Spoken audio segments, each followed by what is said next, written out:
Today, I want to talk about the idea that people aren't mind readers. It's just impossible to know what somebody's thinking. And so it's important for us to talk about our feelings, get used to communicating, because a lot of the times people tend to want to help you, especially if those people are friends and family. If you have this issue of not voicing out your opinion, you probably put a lot of people first. And when you put a lot of people first, you tend to just not give yourself space in the conversation. People say that we should care more about what other people are saying and to do our best to actively listen to the conversation. But if you want to get better with the frustration of feeling like people don't know what you're thinking or what you want them to do, the most important person that you should be listening to is yourself. I've had the experience of feeling frustrated and thinking to myself, why isn't so-and-so helping me? Why do I have to do everything myself? And even though it is difficult to pinpoint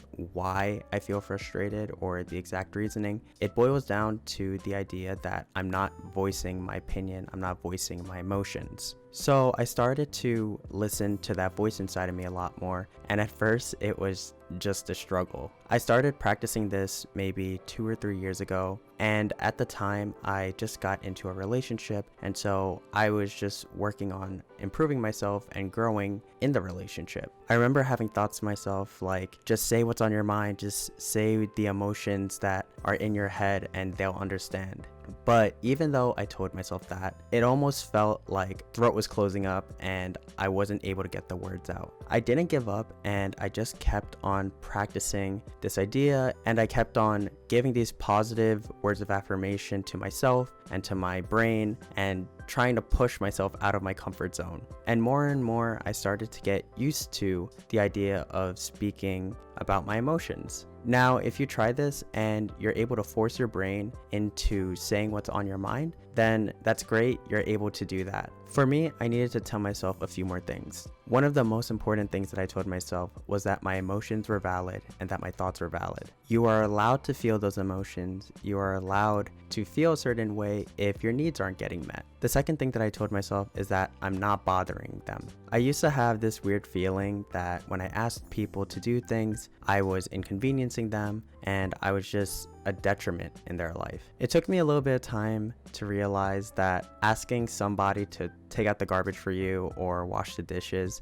isn't exactly the biggest task in the world. And so it's normal to collaborate with people, whether it's in your household or with classmates. Think of it like a school project. If you were working with people, you wouldn't hesitate to ask them to write a paragraph or to write the intro to a design document. You may be thinking, well, this isn't like school, there are grades involved, and so that's kind of the motivation for people to work together, and that's the leverage and the value that's provided when people work together. Well, to that point, that's exactly why there's an equivalence in this situation. We work with people in school to get grades, and that's the value. When we work with people in our household or outside of school in general, the value we get is interpersonal relationship building. In other words, it helps us build our relationships so that we can work together. In the example of doing dishes, we can ask somebody to do dishes, and the next time we'll wash their dishes. It's good to understand that we're not hindering anybody because it's a constant give and take. You don't have to feel bad about asking for something because down the line, they're probably going to ask for something back. And that's not to say that we should tally all of our efforts versus the efforts that